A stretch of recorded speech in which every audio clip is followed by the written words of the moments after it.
चलो जी, देखो आज से तुम लोगों को हम क्या बताने जा रहे हैं, ट्रांसलेशन। ठीक है, देखो तो ट्रांसलेशन, पहले तो ट्रांसलेशन की वर्ड मीनिंग याद कर लो। ठीक है, ट्रांसलेशन देखो कई तरीके का होता है। तुम लोग पढ़ रहे हो इंग्लिश, इंग्लिश पढ़ रहे हो तो तुमको लिखा रहेगा, इंग्लिश में लिखा रहेगा, तो इसको तुमको किस में कन्वर्ट करना होगा, हिंदी में कन्वर्ट करना होगा। बोलो, या तो क्या करना होगा, हिंदी में लिखा होगा, बोलो उसको इंग्लिश में कन्वर्ट करना रहेगा। तो मैं यही दोनों चीज़ें तुमको बताऊंगा। ठीक है, तो सबसे पहले मैं जो तुमको बताने जा रहा हूँ ये बताऊंगा, हिंदी लिखा रहेगा तुमको इंग्लिश में कन्वर्ट कर, अगर ये आ जाएगा तो ये भी आ जाएगा। ठीक है, अगर देखो ट्रांसलेशन करने की बात करें तो इसमें सबसे पहले जो ज़्यादा इंपॉर्टेंट चीज़ है, तुम्हें वर्ड मीनिंग पावर अच्छी होनी चाहिए, वर्ड मीनिंग। ओके, क्योंकि देखो जैसे राम घर जाता है, तो वर्ड मीनिंग इसकी भी आनी चाहिए, इसकी भी आनी चाहिए, इसकी भी आनी चाहिए। अगर जब वर्ड मीनिंग ही नहीं आएगा तो ट्रांसलेशन तो सारा कुछ नियम जानते के बावजूद भी नहीं कर पाओगे, समझे। ट्रांसलेशन में जो नियम होता है वो नियम हम तुमको समझाएंगे, कौन सा चीज़ कहाँ पे लगाना है, समझे। लेकिन और वर्ड मीनिंग याद करने का काम किसका है, तुम्हारा है। तो अब से एक वर्ड मीनिंग कापी बना लेना, उस वर्ड मीनिंग कापी पे जो हम वर्ड मीनिंग बोलेंगे उसको लिख लिख के याद भी करते जाना है। ठीक है, तो चलो इसको जो रूल्स है ना वो हम बताते हैं तुम लोगों को। ठीक है, तो ट्रांसलेशन करने के लिए तुम्हें सबसे पहले ये पता होना चाहिए कि सब्जेक्ट क्या होता है। ठीक, सब्जेक्ट क्या होता है, वर्ब क्या होता है और ऑब्जेक्ट क्या होता है। सब्जेक्ट, वर्ब और ऑब्जेक्ट के विषय में हम किसी और वीडियो में तुम लोगों को अच्छे से बता चुके हैं। बोलो। Yes sir. सब्जेक्ट जो होता है वो जो डूअर होता है, किसका, वर्ब का, वर्ब को जो करने वाला होता है उसको। वर्ब क्या होती है, जो एक्शन वर्ड होती है, बोलो यही बताए थे ना। Yes sir. जो एक्शन वर्ड होती है वो। और ऑब्जेक्ट क्या करता है, व्हाट एवर सब्जेक्ट डज। ठीक है, सब्जेक्ट डज, या इसी को बोलते हैं, चलो ठीक है, या इसको बोलते हैं ये रिसीव करता है एक्शन को। ठीक है, रिसीव करता है एक्शन को। तो अगर सब्जेक्ट, वर्ब और ऑब्जेक्ट तुमको पहचानने आना चाहिए। तो अगर यहाँ स्टार्ट करने थोड़ा सा और बता दें तो सब्जेक्ट कहाँ रहता है, शुरू में रहता है। वर्ब कहाँ रहती है, जनरली लास्ट में रहती है या इसके पहले रहती है इधर। ठीक है, और देखो, और उसके बाद ऑब्जेक्ट क्या होता है, जैसे देखो तो वह किताब पढ़ता है, ध्यान दो, वह किताब पढ़ता है जी। ठीक है, तो इसमें देखो सब्जेक्ट क्या है, कौन पढ़ता है, वह। तो ये क्या हो जाएगा, सब्जेक्ट। क्या पढ़ता है, किताब पढ़ता है। ठीक है, तो किताब क्या हो जाएगी, ऑब्जेक्ट। और जो एक्शन हो रहा है वो वर्ब होगी। तो सबसे पहले ये क्या हो जाएगी, सब्जेक्ट हो जाएगा। क्यों, क्योंकि ये यही कर रहा है, और ये क्या है, एक्शन वर्ड है, ये पढ़ने का काम हो रहा है, तो ये हो जाएगी वर्ब। वर्ब ही तुम्हारी क्या होती है, मेन वर्ब। ठीक, तो आगे देखो ये क्या हो जाएगी, ऑब्जेक्ट हो जाएगी। ठीक है, और याद रखना किसी एक सेंटेंस में ऑब्जेक्ट आ भी सकता है, नहीं भी आ सकता है। ठीक है, और लेकिन सब्जेक्ट का होना कंपलसरी है और वर्ब का होना कंपलसरी है। ठीक है, तो ये तुम लोगों को थोड़ा बेसिक जानकारी दिया हूँ, और इसके विषय में किसी और वीडियो में बता रखा हूँ अच्छे से कि सब्जेक्ट क्या होता है, वर्ब क्या होता है, ऑब्जेक्ट क्या होता है। ठीक है, और अगर मैं बात करूँ तो ऑब्जेक्ट दो टाइप का होता है, इनडायरेक्ट ऑब्जेक्ट और डायरेक्ट ऑब्जेक्ट। और याद करो, इसको पता करने के लिए हमने बोला था क्या या किसको, किसको से प्रश्न करते हैं, और इसको पता करने के लिए कौन से प्रश्न करते हैं। और ये तो एक्शन वर्ड तो तुम्हें पहचानने आना चाहिए जो काम करते हो। ठीक है, क्या या किसको, जैसे ये क्या पढ़ता है, किताब पढ़ता है, और ये सब कहाँ लगाओगे, वर्ब में लगा कर क्वेश्चन पढ़ोगे। जैसे अगर इसमें पूछोगे तो क्या हो जाएगा, कौन पढ़ता है, तो आंसर में वो मिलेगा।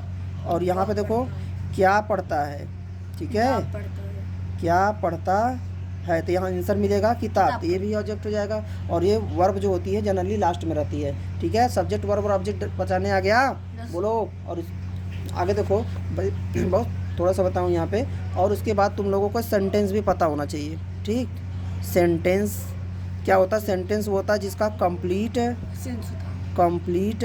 सेंस होता है। ठीक, कंप्लीट सेंस होता है। और जो सेंटेंस का अगर देखो, अगर टाइप की बात करोगे, सेंटेंस का टाइप तो तुम लोगों को 5 टाइप का होता है, बोलो। असर्टिव, ठीक, और दूसरा क्या होता है, इंटरोगेटिव। ठीक, उसके बाद होता है इम्परेटिव। ठीक, उसके बाद होता है एक्सक्लामेटरी, ठीक है, ऑप्टेटिव, ठीक, ऑप्टेटिव सेंटेंस। देखो जो असर्टिव सेंटेंस होता है फुल स्टॉप से खत्म होता है, इंट्रोगेटिव सेंटेंस ये क्वेश्चन मार्क से खत्म होता है, इंपरेटिव सेंटेंस फुल स्टॉप से खत्म होता है, exclamatory sentence mark of exclamation से खत्म होता है, ये मार्क ऑफ एक्सक्लामेशन से खत्म होता है, ठीक है। अब देखो सबसे पहले इन सभी सेंटेंस की जानकारी तुमको होनी चाहिए, अगर ये सेंटेंस की जानकारी नहीं होगी तो तुम ट्रांसलेशन नहीं कर पाओगे, ठीक है। तो सबसे पहले मैं तुमको बता रहा हूँ असर्टिव सेंटेंस, असर्टिव सेंटेंस ये तो बताया हूँ, ये क्या करता है, ये भी इसके भी विषय में मैं तुम लोगों को और वीडियो में बता चुका हूँ, या तो एक्सेप्ट करता है या तो रिजेक्ट करता है स्टेटमेंट को, ठीक है। बोलो बोलो, चलो तो अब सीधे ट्रांसलेशन ही बताते हैं, वहीं से सिखाएंगे आगे जो चीज़ सिखाना होगा, ठीक है। तो चलो देखो अब ट्रांसलेशन स्टार्ट करते हैं, पहले पानी पी। देखो तो ये बता रहे थे, ये सब सेंटेंस के विषय में हम डिटेल जानकारी तुम लोगों को दे चुके हैं। असर्टिव सेंटेंस में होता क्या है, सबसे पहले सब्जेक्ट लिखते हैं, फिर वर्ब लिखते हैं, फिर ऑब्जेक्ट लिखते हैं, ठीक है।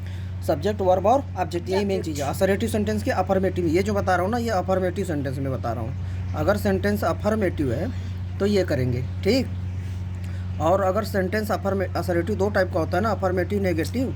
अगर नेगेटिव रहेगा तो सब्जेक्ट लगाएंगे, वर्ब लगाएंगे, उसके बाद नॉट लगा देंगे, फिर ऑब्जेक्ट लगा देंगे, ये चीज़ ध्यान देंगे, ठीक। अब देखो मैं तुमको ट्रांसलेशन बता रहा हूँ, तो ट्रांसलेशन में तुमको कोई हिंदी बोलेगा, तो ट्रांसलेशन कितने तरीके से होता है उसको देखो सीखो।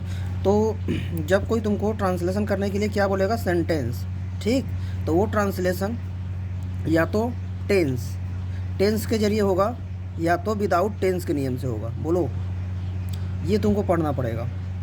ट्रांसलेशन जो होगा या तो टेंस के नियम से होगा या तो विदाउट टेंस। जो ही कोई तुमको सेंटेंस बोले ना, ये सोच लेना ये टेंस वाला है कि बिना टेंस वाला है, ठीक। अगर बिना टेंस वाला होगा तो तुम लोग बच्चे हो तो तुम लोग करना, और अगर टेंस पढ़े हो तो टेंस करना, टेंस से करना नहीं मत करना। मैं तुमको टेंस पढ़ाने आया था, लेकिन मैं तुमको पहले बिना टेंस वाला बता रहा हूँ, ठीक है। तो कैसे पता चलेगा बिना टेंस वाला सेंटेंस है, जैसे देखो अगर कोई बिना टेंस वाला सेंटेंस रहता है ना, तो उसमें क्या रहता है, सब्जेक्ट कोई काम नहीं करता है, ठीक है, नो एक्शन बाय द, इसमें क्या होता है, no action by the subject. इसमें जो सब्जेक्ट होता है ना वो कोई काम नहीं करता है, समझे। और इसमें क्या होता है, सब्जेक्ट, हाँ, जब सब्जेक्ट एक्शन करेगा, एक्शन मतलब जब सब्जेक्ट काम करेगा तो काम करने में समय लगेगा, तो टेंस तो 3 टाइप का होता है, अगर समय प्रेजेंट में लग रहा होगा तो प्रेजेंट, अगर लग चुका होगा तो पास्ट, अगर अभी फ्यूचर में लगेगा तो फ्यूचर में आ जाएगा। जब इसमें काम ही नहीं किया तो टेंस में कैसे ट्रांसलेशन होगा, बोलो। इसीलिए बिना टेंस वाला और टेंस वाला, ठीक। अब पहले हम तुमको बताने जाना है विदाउट टेंस वाला। अगर इसमें हम एग्जाम्पल की बात करें तो ये हो जाएगा, वह लड़का है, ठीक, वो लड़का है। या मैं इसी को दूसरा सेंटेंस से बोल सकता था, वो लड़का था, या ऐसे बोल सकता हूँ वह लड़का होगा। इसमें एक सेंटेंस नहीं लिखा, 3 सेंटेंस है। वो लड़का है, अगला सेंटेंस वो लड़का था, अगला सेंटेंस वो लड़का होगा। समझ में आया, बोलो। Yes sir. अगर यहाँ पर बोले तो वह पढ़ता है, इसमें देखो सब्जेक्ट काम कर रहा है, वह पढ़ने का काम कर रहा है। या इसी में ऐसे बोल सकते थे, वह पढ़ता था, या इसी में बोल देंगे वह पढ़ता होगा, समझे। ये तीनों ट्रांसलेशन टेंस के जरिए होगा। अगर जिसको टेंस नहीं आता होगा तो मत पढ़ना, अगर टेंस जो नहीं पढ़ा है तो ये इससे करेगा, ठीक है। तो पहले मैं तुमको जो बताने जा रहा हूँ विदाउट टेंस वाला बताने जा रहा हूँ। चलो देखो विदाउट टेंस वाला, तो तुमने ये देखा कि टेंस और विदाउट टेंस तुम तभी पहचान पा रहे हो जब तुमको एक्शन वर्ड पता होना चाहिए। बोलो, तो एक्शन वर्ड तुम पहले याद कर लो, ठीक। एक्शन वर्ड में ढेर सारा दूंगा याद करने के लिए, वर्ब यानी उसको याद कर लो। चलो देखो, तो मैं तुमको जो बताने जा रहा हूँ ये है पहले विदाउट टेंस, ठीक। अगर विदाउट टेंस दिया जा रहा है तो कैसे करोगे, ठीक। तो देखो विदाउट टेंस में 3 तरीके का होगा। बिना टेंस, जो बिना टेंस का होगा वो उसको विदाउट टेंस बोलेंगे, सिंपल प्रेजेंट के नियम से, ठीक। दूसरा नियम हो सकता है कि सिंपल पास्ट, ठीक। और तीसरा जो नियम है वो है सिंपल फ्यूचर, ठीक। सिंपल फ्यूचर, देखो सिंपल प्रेजेंट में अगर हम एग्जांपल बोले तो जैसे वह लड़का है, ठीक, वो लड़का है। अगर सिंपल पास्ट की बोले तो क्या हो जाएगा, वह लड़का था।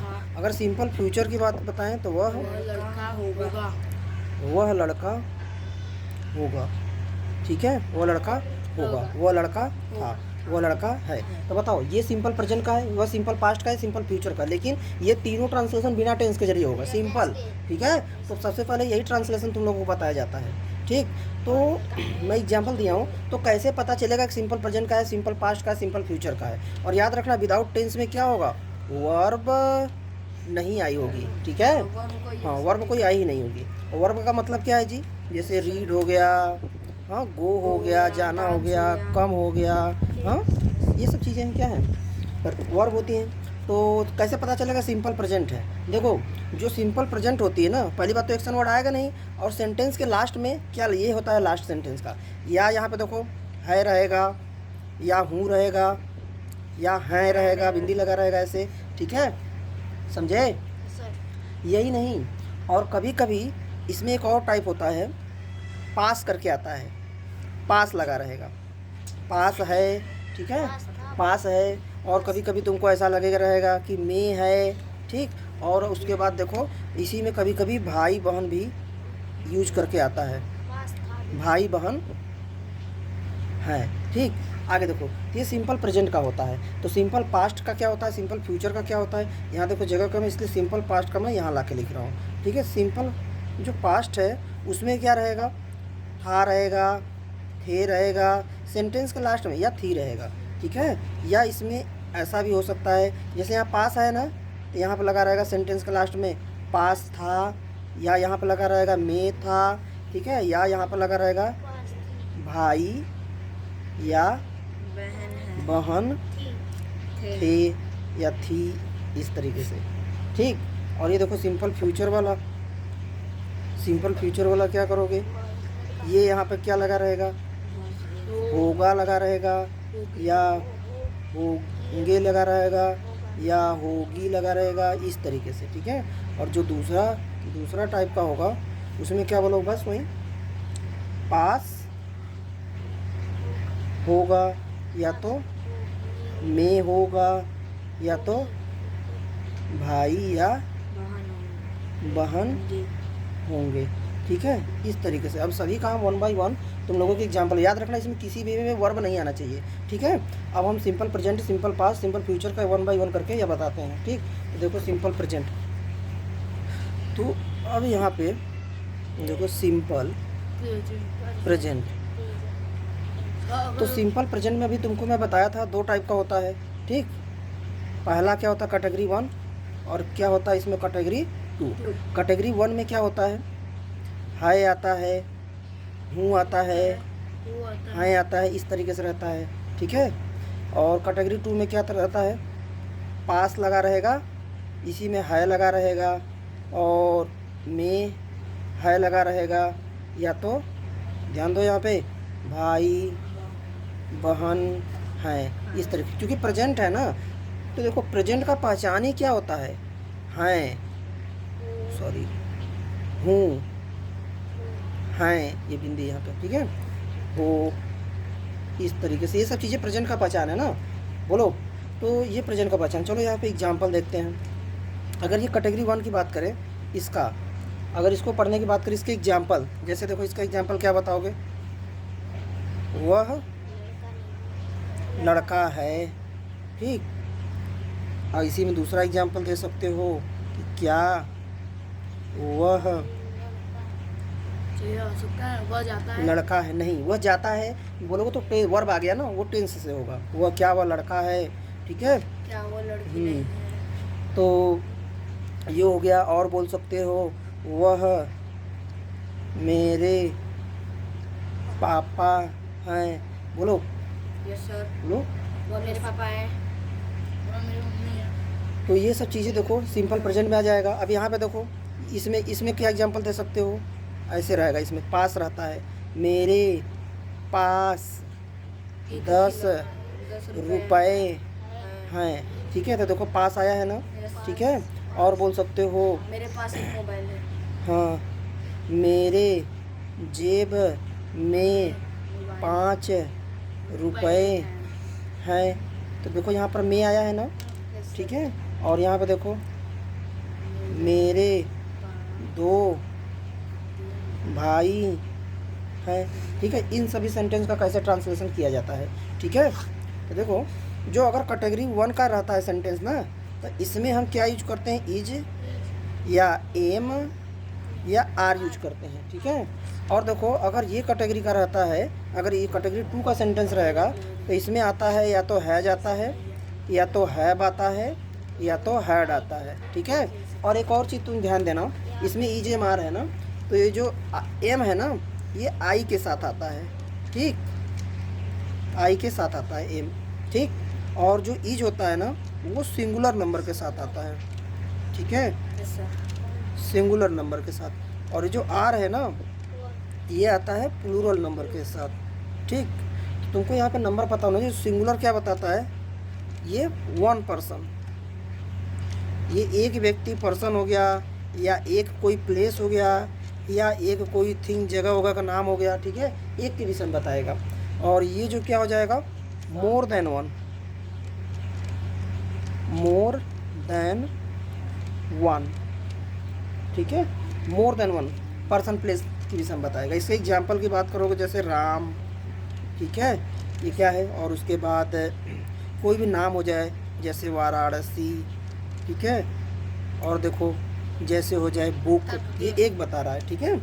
और देखो, मोर देन 1 क्या हो जाएगा, जो एक से ज़्यादा बताए, वॉयज हो गया, टिथ, टिथ, टूथ नहीं, टिथ, टिथ एक से ज़्यादा दांत रहते हैं, उसको बताते हैं। और उसके बाद विलेजेज हो गया, ये ईएस आया है ना, ठीक है, ये प्लूरल है, ये क्या है, मोर देन 1 है, ठीक है। तो ये चीज़ ध्यान देना, सिंगुलर क्या होता है, प्लूरल क्या होता है, समझे। और देखो, वी मीन्स क्या होता है, हम लोग, ओके, वी भी आता है प्लूरल में। और THEY, दे भी किस में आता है, प्लूरल में आता है, ठीक है। और जैसे, ठीक है, सिंगुलर और प्लूरल। तो अगर देखो, अगर कभी ऐसे आ जाए, राम एंड श्याम, अगर दो नाम एंड करके जोड़ दे, तो यानी एक से ज़्यादा हो गया ना ये जी, तो ये प्लूरल हो गया, एक से ज़्यादा हो गया ना, तो ये प्लूरल हो गया। अगर खाली राम रहेगा तो सिंगुलर में रहेगा, समझे। सिंगुलर प्लूरल पता चला, बोलो। तो ये जो हैज है ना यहाँ पर, ये किसके साथ आता है, यसन, यसन का मतलब क्या है जी, सिंगुलर नंबर। हैव किसके साथ आता है, पीएन, पीएन का मतलब क्या है, प्लूरल नंबर। ये किसके साथ आएगा, यसन एंड, ये एंड लिखा हूँ, और ये प्लूरल नंबर। यानी अगर हैड यूज करना होगा तो सिंगुलर नंबर और प्लूरल नंबर दोनों के साथ ये लगा सकते हो। अगर यहाँ पे हैज यूज करना है सिंगुलर नंबर के साथ, हैव लगाना है तो प्लूरल नंबर के साथ। समझ में आया। अभी डिटेल अभी अच्छे से नहीं पढ़ाया हूँ, अब आगे मैं इधर का पहले अब ये पढ़ाऊँगा। सिंपल प्रेजेंट उठाया, तुमको बताया 2 कैटेगरी होती है, ये लगा होता है या पास है, तो ऐसे सेंटेंस रहते हैं। फिर ये अगर ये कैटेगरी 1 वाला रहेगा तो ऐसा सेंटेंस रहेगा, ठीक है। इसमें इज एम आर का यूज होगा। अगर इस टाइप का तुमको सेंटेंस दिया गया है तो हैज, हैव और हैड का यूज होगा, समझे। अब मैं तुमको कैटेगरी 1 पढ़ाने जा रहा हूँ ना। देखो, तो कैटेगरी 1 में ऐसे सेंटेंस रहते हैं, देखो।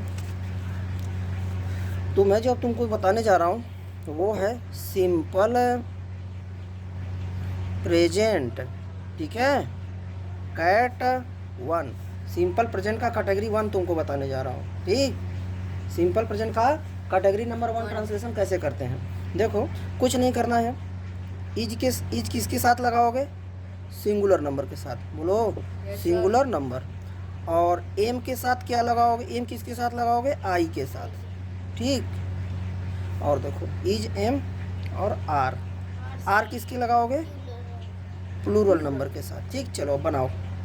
देखो, अब तुम्हारा पहला सेंटेंस है, वह किताब है, इसका क्या हो जाएगा, ये वह है ना, दैट लगाओगे, ठीक है। दैट इज, वह एक किताब नहीं है तो दैट इज बुक लगा दो, ठीक है, दैट इज बुक। देखो, ये जो है ना, सबसे पहले तुमको ये देखना होगा असर्टिव सेंटेंस है ये, ठीक है। अगर असर्टिव सेंटेंस है तो सबसे पहले अफर्मेटिव है, तो यहाँ पे सबसे पहले सब्जेक्ट लगाया जाएगा, ये सब्जेक्ट है, और ये वर्ब है, और ये ऑब्जेक्ट है। तो हमने पहले क्या लिखा है, सब्जेक्ट, वर्ब और ऑब्जेक्ट। अगर यही सेंटेंस इंट्रोगेटिव होता ना तो पहले सब्जेक्ट नहीं लिखते, ठीक है, तो पहले सब्जेक्ट देखा जाता है। तो अभी हम असर्टिव सेंटेंस तुमको बता रहे हैं। असर्टिव सेंटेंस, अगर असर्टिव सेंटेंस बताएंगे, सबसे पहले सब्जेक्ट लिखोगे, वर्ब लिखोगे, ऑब्जेक्ट लिखोगे, ठीक है। और देखो जी, सब्जेक्ट वर्ब में क्या रहेगा, या तो इज रहेगा, या तो एम रहेगा, या तो आर रहेगा प्लस सब्जेक्ट, यही तो रहेगा, ठीक। तो वह किताब है, दैट इज बुक। ठीक, तो आगे देखो, तो ये कर लोगे। और देखो ये एग्जाम्पल 1 हो गया। देखो तो ये असर्टिव सेंटेंस बता रहा है सब्जेक्ट वर्ब और ऑब्जेक्ट। सब्जेक्ट के बाद EJMR में से एक बटाओगे, ऑब्जेक्ट लगाओगे। ठीक है, जैसे अब इसी में देखो, चलो एक साथ ही बता देते हैं, एक साथ ही बता दें। ठीक है, देखो एक साथ ही देखो ये असर्टिव सेंटेंस हम बता रहे थे, तो सब्जेक्ट वर्ब और ऑब्जेक्ट लगाओगे। लेकिन अगर तुम्हारा सेंटेंस क्या रहे, निगेटिव रहे। ठीक, अगर तुमको नेगेटिव सेंटेंस दे दे तो क्या करोगे, जैसे वह किताब नहीं है, तो क्या करोगे, सबसे पहले सब्जेक्ट लगाओगे, वर्ब लगाओगे, फिर नॉट लगाओगे, फिर ऑब्जेक्ट लगाओगे। ठीक है, बोलो। इसी को सही से लिख दोगे तो क्या हो जाएगा, ये देखो सब्जेक्ट, फिर इज लगाओगे, इज नहीं लगाओगे तो एम लगाओगे, एम नहीं लगाओगे तो आर लगाओगे, इसी के बाद नॉट बैठा देना। ठीक है, फिर ऑब्जेक्ट कर देना। ठीक है, फिर फुल स्टॉप। अगर देखो ये नेगेटिव था। ठीक, और आगे देखो इंट्रोगेटिव सेंटेंस। अगर तुमको इंट्रोगेटिव सेंटेंस दे दिया तो क्या करोगे, इंट्रोगेटिव। अगर इंट्रोगेटिव सेंटेंस दे दिया तो इंट्रोगेटिव सेंटेंस में 2 टाइप का होता है। ठीक है, जो पहला टाइप होता है इसका, वो होता है यस या नो टाइप। जो यस या नो टाइप होता है ना, उसमें क्या करते हैं, ये जो इज या एम या आर है ना, इसको पहले लगा देते हैं, उसके बाद हम सब्जेक्ट लगाते हैं, उसके बाद हमारा ऑब्जेक्ट होता है। ठीक है, और लास्ट में क्वेश्चन मार्क। ठीक, ये चीज़ें होती हैं। और जो इंट्रोगेटिव का दूसरा जो टाइप होता है उसको बोलते हैं WH टाइप। ठीक, जो WH टाइप में ये जो WH वर्ड होते हैं ना, इसको पहले लगाते हैं। तो यहाँ पे क्या करेंगे, WH वर्ड पहले लिखेंगे। ठीक, WH वर्ड लिखने के बाद ये जो EJMR था ना, इज एम या आर, ये वाला जो पूरा नियम है ये यहाँ पे उतार देंगे। ठीक है, EJMR लगाएंगे, फिर सब्जेक्ट लगाएंगे, उसके बाद ऑब्जेक्ट लगाएंगे और यहाँ क्वेश्चन मार्क कर देंगे। ठीक है, तो ये WH टाइप का दूसरा टाइप था। मैंने एक ही बार में तुमको सारा नियम बता दिया। तुमको यही 3 टाइप का सेंटेंस तुमको ट्रांसलेशन करने के लिए मिलेगा, या तो असर्टिव रहेगा, या नेगेटिव रहेगा, या इंट्रोगेटिव रहेगा, या इंट्रोगेटिव में भी नेगेटिव आ जाएगा। सुनो मेरी बात, अगर इंट्रोगेटिव में नेगेटिव आ जाएगा तो क्या करोगे, बोलो, इसी सब्जेक्ट के बाद नॉट लगा दोगे। चलो इंट्रोगेटिव का नेगेटिव भी बता दे रहा हूँ। अगर इंट्रोगेटिव में नेगेटिव आ जाए तो इंट्रोगेटिव सेंटेंस तुमको दिया गया है और उसी में नेगेटिव भी रहे, तो इसको बोलेंगे इंट्रोगेटिव नेगेटिव। तो पहले क्या करेंगे, WH वर्ड लगाएंगे। ठीक, उसके बाद क्या करेंगे जी, इज एम या आर में से कोई एक लगाएंगे, उसके बाद सब्जेक्ट लगाएंगे। ठीक, इतना तो। अगर नेगेटिव वर्ड आया है तो यहीं पर नॉट लगाएंगे, अगर नहीं आएगा तो नहीं लगाएंगे। उसके बाद क्या कर देंगे, ऑब्जेक्ट लगा देंगे।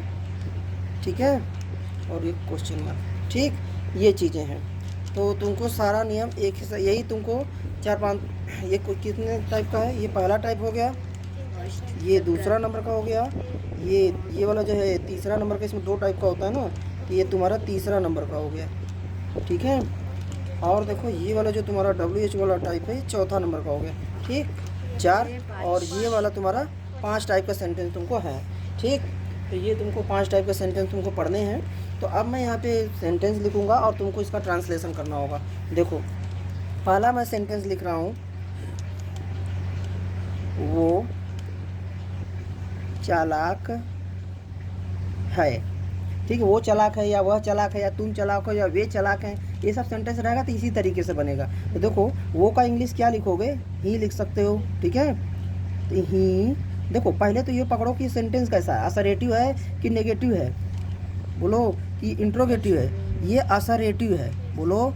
ये सेंटेंस क्या है, असर्टिव है। अगर ये सेंटेंस असर्टिव है तो क्या नियम होता है इसका, सब्जेक्ट लगाओगे, फिर इज एम या आर में से एक लगाओगे, फिर क्या लगाओगे, ऑब्जेक्ट लगा दोगे।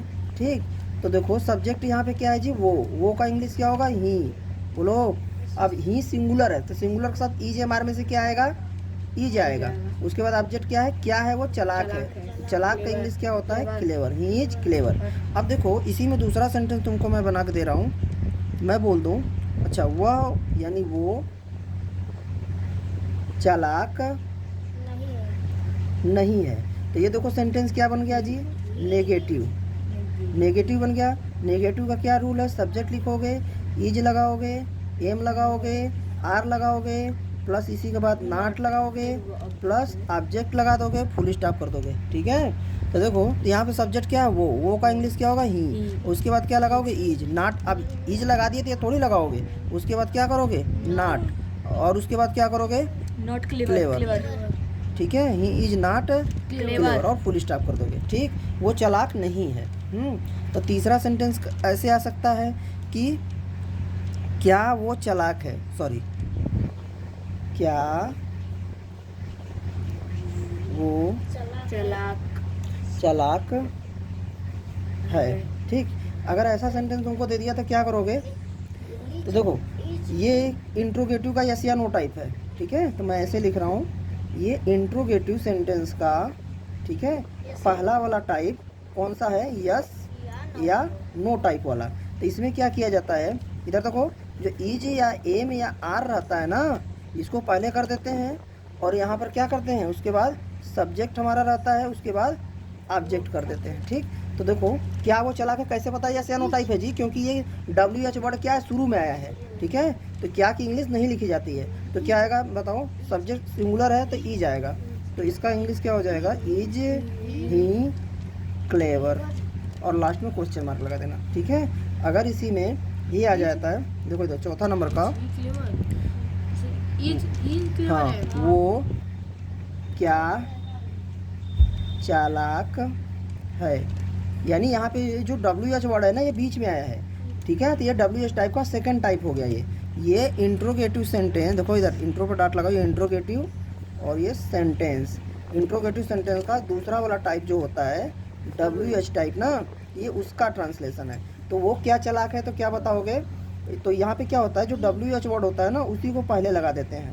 ठीक, इस बार इनकी इंग्लिश लिखी जाएगी, पहले WH वर्ड, फिर इज या एम या आर में से कोई एक लगाएंगे, प्लस सब्जेक्ट लगा देंगे, उसके बाद ऑब्जेक्ट लगा देंगे, और लास्ट में क्वेश्चन मार्क कर देंगे। ठीक है, आगे देखो, तो WH वर्ड क्या है, क्या, तो इसकी इंग्लिश हो जाएगा व्हाट इज ही क्लेवर। ठीक है, और ये क्वेश्चन मार्क, समझ गए।